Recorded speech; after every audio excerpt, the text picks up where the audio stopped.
కాబట్టి పూర్తి వివరాలు అన్నది ఇంకా రావాల్సే ఉంటుంది. చంద్రబాబు నాయుడు వరకు తప్పకుండా ఇది ప్రధానమైన ఉపశమనం. అంటే రాజకీయ జీవితంలో ఆయన కదా పెద్ద షాక్. కాబట్టి మిగిలింది ఏం జరుగుతుందో మనం చూడాలి. ఇప్పుడు చంద్రబాబు నాయుడు గారు స్కిల్ కేసు నుంచి పూర్తిగా బయటపడేటువంటి అవకాశాలు ఉన్నట్లేనా సార్?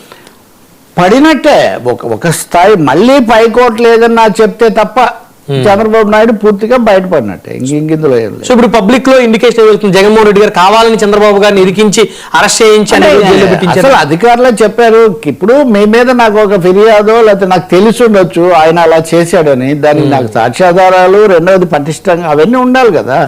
ఊరికేదో సరే ఇప్పుడు ఈ ప్రభుత్వాల్లో 150% వ్యాపార సంస్థలు వాళ్ళతో ఉన్న లావాదేవీలు ఇవి జరుగుతూనే ఉంటాయి. అవి వీళ్ళున్నా వాళ్ళున్నా ఇంక అందులో ఏమి అది లేదు.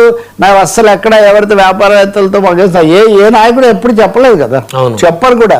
కాబట్టి అది సమస్య కాదు. తప్పకుండా కొన్ని అవకతవకలు జరిగి ఉండొచ్చు. కానీ అది ఒక పథకం ప్రకారం చంద్రబాబు నాయుడే చేయించారు, అలాగే ఆయనకు దీంతో సంబంధం ఉంది, ఆధారాలు ఉన్నాయంటే ఇప్పటికైతే ఆధారాలు అంతగా ఇదేవ్వలేదు. రెండోది బెయిల్ రావడానికి కూడా చాలా సమయం పట్టింది కదా. వీళ్ళు వెళ్ళగానే కొన్నిసార్లు సుమోటాగా బెయిల్ ఇచ్చేస్తుంటారు, కానీ అప్పుడు ఇవ్వలేదు. కాబట్టి కొంత ప్రక్రియ జరిగింది. ఇప్పుడు సిఐడి కేసు ఉపసంహరించుకోవచ్చా లేదా, ఏసీబీ కోర్టు దీన్ని అంత తేలిగ్గా ఆమోదించవచ్చా, కింద వాళ్ళు అలా చేస్తే అప్పుడు పైకోర్టు సుప్రీంకోర్టు దాకా వెళ్ళిందని ఒక విలువ ఏంటి, ఇలాంటి ప్రశ్నలు చాలా వస్తాయి. బట్ అది న్యాయ వ్యవస్థ తేల్చాల్సినవే. కానీ ఇప్పటికైతే మేజర్ చంద్రబాబు నాయుడు తన స్థాయిలో లేదా రాష్ట్ర ప్రభుత్వ స్థాయిలో దీని నుంచి బయటకు వచ్చినట్టు మనం భావించాలి. ఇంకా మిగిలింది మనం చూడాలి.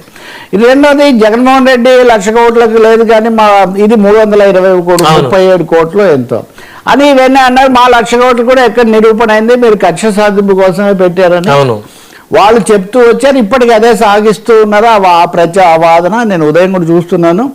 కానీ నిన్న హైకోర్టులో ఒక ఇది వచ్చింది, దాల్మియా సిమెంట్స్ సంబంధించిన కేసు. మొన్న 2 రోజుల కిందట అక్కడ సిబిఐ తనుగా కేసు నమోదు చేసిందా, అసలు దర్యాప్తు సిబిఐదా అనే ప్రశ్న వచ్చింది. సో సిబిఐ వాళ్ళు ఒక అఫిడవిట్ ఒక ఆన్సర్ ఏదో ఇచ్చారు. ఏమి ఇచ్చారంటే పబ్లిక్ ఇంట్రెస్ట్ లిటిగేషన్ హైకోర్టులో దాఖలైంది, దాఖలైన దాన్ని విచారించమని మమ్మల్ని హైకోర్టు ఆదేశించింది.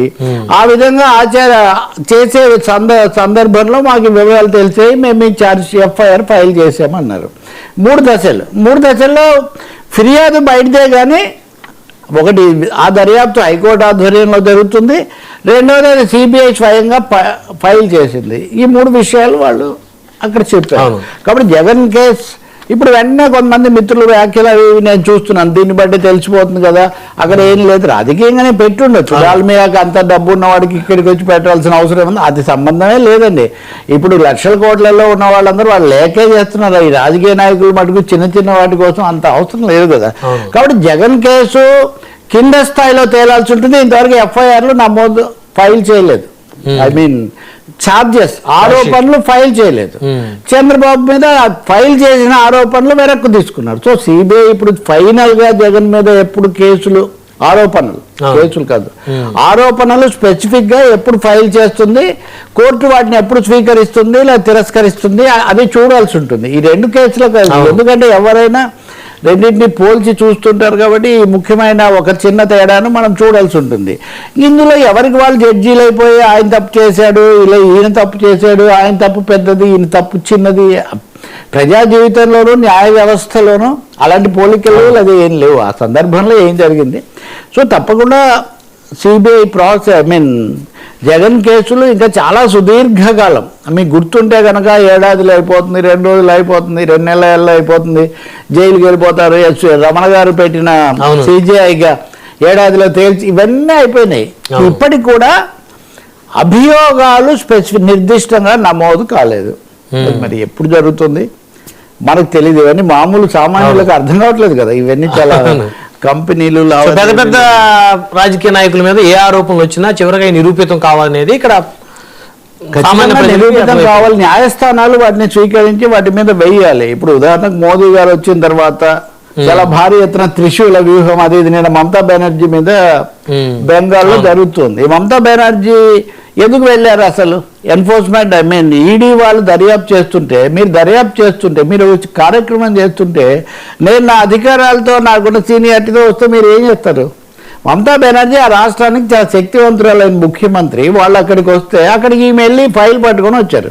ఒక గ్రీన్ ఫైల్ తీసుకొచ్చారు, ఆకుపచ్చ ఫైల్. ఈ గ్రీన్ ఫైల్లో ఏముంది? ఇది ఇప్పుడు దేశం అంతా పెద్ద చర్చ. ఆ గ్రీన్ ఫైల్ ఎందుకు తెచ్చారు? దానికి కూడా చాలా లింకులు కనిపిస్తున్నాయి. తన పార్టీ అభ్యర్థుల మీద ఆమె ఒక సర్వే చేయించి నివేదికలు చేయించుకున్నారు. ఆ సమాచారం బీజేపీకి చేరితే ఈమె ఎవరి మీద ఎలాంటి అంచనా ఉందో తెలుస్తుంది వాళ్ళకు. కాబట్టి వాళ్ళు ఈ రైడ్ చేశారని ఆమె అంటారు. కాదు, పలానా బొగ్గు కుంభకోణంలో భాగంగా మేము చేశాము అంటారు. అలా అయితే ప్రశాంత్ కిషోర్ని ఎందుకు వదిలేశారు? అసలు అప్పుడు ప్రశాంత్ కిషోర్ గారు ఉన్నాడు? ఇవన్నీ ప్రశ్నలు, ఇవన్నీ భేతాల ప్రశ్నలే. వీటికి పాతాల ప్రశ్నలు, భేతాల ప్రశ్నలు, వీటికి ఎప్పటికీ సమాధానాలు రావు. మూడవది ఆ సర్వే సమస్య కూడా. ఆ సర్వే చేయించడానికి మనీ లాండరింగ్ పద్ధతిలో డబ్బు సమకూర్చారు, అందుకోసం ఎన్ఫోర్స్మెంట్ డైరెక్టరేట్ వచ్చింది అని కూడా చెప్తున్నారు. ఇప్పుడు నేను ఇందాక మీకు చూపించానే, మనీ లాండరింగ్ కింద 23 కోట్లు స్వాధీనం చేసుకుంది ఈడీ. ఏది? చంద్రబాబు కేసు నడుస్తుంది. మరి ఏమవుతుంది తర్వాత? ఇట్లాంటి చాలా ప్రశ్నలు ఉన్నాయి. సర్వేలు రకరకాలు. సో నిన్న చంద్రబాబు నాయుడు మనం మాట్లాడాం కదా, నిన్న మాట్లాడినా ఈరోజు వివరంగా వస్తున్నాయి. ఆయన అధికారుల మీద తీవ్రమైన అసంతృప్తి వెలిబుచ్చారు. మీరు కేంద్ర ప్రభుత్వం ఇచ్చిన నిధులు కూడా ఎందుకు ఖర్చు చేయట్లేదు? ఇలా డబ్బులు మునిగిపోతున్నాయి, మీరు వెంటనే ఫిబ్రవరి 15 లోపల ఖర్చు చేసి. ఇది అసలు ఒక పథకం, ఒక నిర్మాణం ప్రకారం దీని ప్రకారం వెళ్ళాలి కదా. అంత లోపల ఖర్చు అవ్వాలి, ఇంత లోపల దేనికో దానికి ఖర్చు చేసి ఏదో ఒక లెక్క. అది కూడా సరైనది కాదు. కానీ చంద్రబాబు నాయుడు మటుకు మీరు మారుతారా లేకపోతే నన్ను మార్చమంటారా? ఈ పద్ధతిలో ఆయన అంత తీవ్రంగా అసంతృప్తి వెలిబుచ్చినట్టుగా పత్రికలో శీర్షికలు కనిపిస్తున్నాయి. కానీ మళ్ళీ అదే పత్రికలో టాప్ లేపేశారు అధికారులు ఒక సర్వే చెప్తుంది అని. సో ఇదే సమస్య. ఇప్పుడు ఆ సర్వే వచ్చింది, ఈ సర్వే వచ్చింది, బ్రహ్మనాయుడు రేటింగ్ టాప్ లో ఉంది, నేనే వార్తలు ఇస్తాను. తర్వాత ఏమవుతుంది? కాబట్టి ఈ కేసుల పూర్తి సమాచారం మీద ప్రభుత్వం కూడా లేదా సిఐడి అయినా అధికారికంగా సమగ్రంగా ఒక నివేదిక న్యాయస్థానంలో సాంకేతికంగా అయినప్పటికీ వాళ్ళు విడుదల చేయాల్సి ఉంటుంది. జగన్ కేసుల మీద కూడా సిబిఐ ఏదో ఒక దశలో ఒక వివరణ ఇస్తే చాలా బాగుంటుంది. ఎందుకంటే ఎప్పుడు అర్థమే కాదు. ACB court, CBI court, Telangana high court, supreme court జడ్జీలు చెప్తారు. ఇప్పుడు నిన్న దాల్మియా కేసు వచ్చినప్పుడు జగన్ తరపు న్యాయవాది ఏమన్నాడు? సిబిఐ చెప్పింది వీటన్నిటి వల్ల మేము కాగ్నిజబుల్ అఫెన్స్, గుర్తించవలసిన నేరం జరిగిందని మేము కేసు పెట్టామంటే, మీరు కాగ్నిజబుల్ అఫెన్స్ అనడాన్ని మేము తప్పు పట్టడం లేదు అని వీళ్ళు చెప్తున్నారు. కానీ ఎక్కడ తేడా వస్తుంది? నిజంగా ఈ భేతాల ప్రశ్నలకు 2026లో ఉన్నా అంటే నేను ఈ కేసుల మీద 2011 అప్పటి నుంచి మాట్లాడుతున్న పరిస్థితి ఇప్పటికి 15 ఏళ్ళు అయిపోయింది. ఇప్పటికీ అయోమయంగా ఉంది. మరి బాబు కేసులో ఫర్దర్గా వెళ్తారా వీళ్ళు? అప్పీల్ చేస్తారా లేదా తెలియదు. జగన్ కానీ వైసీపీ కానీ అప్పుడు వద్దన్నా కానీ కొంతమంది వద్దన్నా దాని మీద ఆ విధమైన వైఖరి తీసుకోవడం సరైందని భావిస్తారా లేదా తెలియదు. బట్ ఈరోజు వాళ్ళ పత్రిక పట్టుకు చాలా మామూలుగా రిపోర్ట్ చేసి నివేదించి వదిలేసింది. మరొక నిమిషం సార్, పవన్ అవార్డు పైన ఆక్రోశమా? అంబటి రాజకీయ డ్యాన్స్ డిబేట్. మీకు ఈ సబ్జెక్ట్ తెలుసు కదా? అవును.